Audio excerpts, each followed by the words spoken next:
Do you miss children's television at all? Yes. Yeah. I think that was really our kind of breeding ground. That's where we learned everything on Saturday mornings on SMTV Live and CDUK. And it's a real shame that you don't have Saturday morning television anymore. We certainly don't have children's TV on terrestrial channels on ITV or BBC One, because that's where we kind of learned our trade. That's where there was no real pressure. You could do sketches, you could have fun, you could fall flat on your face, and you could go again next week. You could pick up. I mean, even halfway through sketches, we'd kind of give up, knowing that they weren't working. But are quite a lot of the time. Are you saddened? Sorry to interrupt. But I mean, are you saddened by what's happened to children's TV? Yeah, absolutely. It is such a shame, because it was a great British tradition. You know, the Saturday morning kids show. It was fantastic. And you know, we grew up on it. You know, I remember running downstairs in my pajamas when I was very small to watch Swap Shop and Tiswas. You know, the tail end of Tiswas, and it was a real treat on a Saturday morning. We don't have that anymore. It seems to me that your success is based on your friendship. That you know, you come across as great mates, and you know, it's not so much strictly comedy. All right, thanks. But it's based on this friendship and people like you because you're great mates. I'm just wondering, is that a genuine friendship? And if it's not, how hard is it to sort of get well, let me right answer the first part of that question first. No, it is a genuine friendship. It is, and that's always been the basis of our career. Really, is that first and foremost, we've always been friends. So if you fall out, that's it. Career finish. Probably, probably. Yeah. Yeah. God.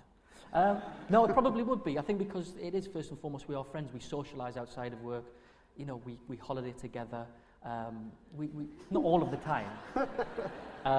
You know, I went on Anne's honeymoon. I didn't. I'm joking. But yeah, we are friends first and foremost. That's always been the case. Let's just talk about Britain's Got Talent. Yes. Amazing success. Yeah.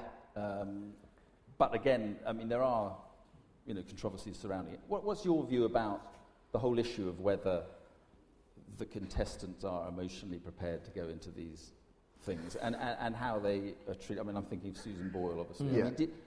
I mean, were you shocked by that whole episode? And I think it's how you look at it. I mean, what would you then do? Would you start censoring people because you don't think that they'll be able to handle the fame or attention as well as you think they should?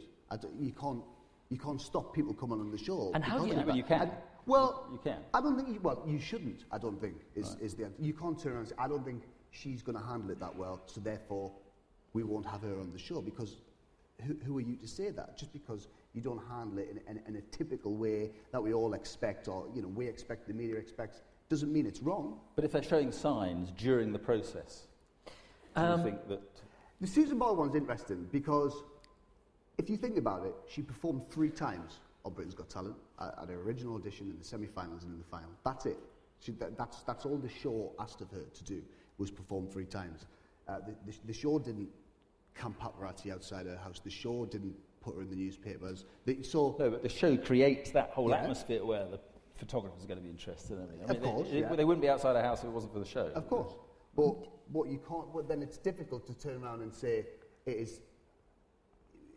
that is the show's fault. I personally believe, because obviously I was there, that every care was taken over Susan Boyle, and they looked after her very well indeed. Yeah, and also, you know, what you have to remember is that when she turned up, it's not like, you know, people don't turn up with written on their T-shirts, you know, how sane they are.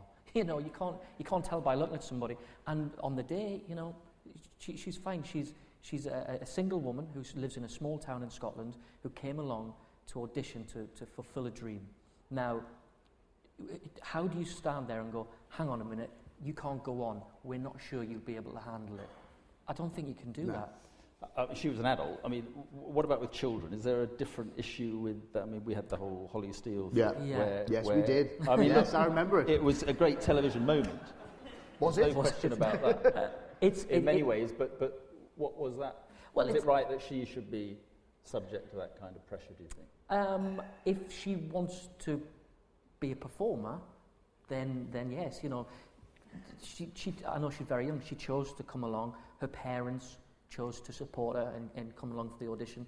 You know, let's not forget, children audition for parts in West End musicals and plays, and children do audition. We did. I started when I was 11 years old on Why Don't You, so I'm certainly not going to come down and say that they shouldn't. I think they should.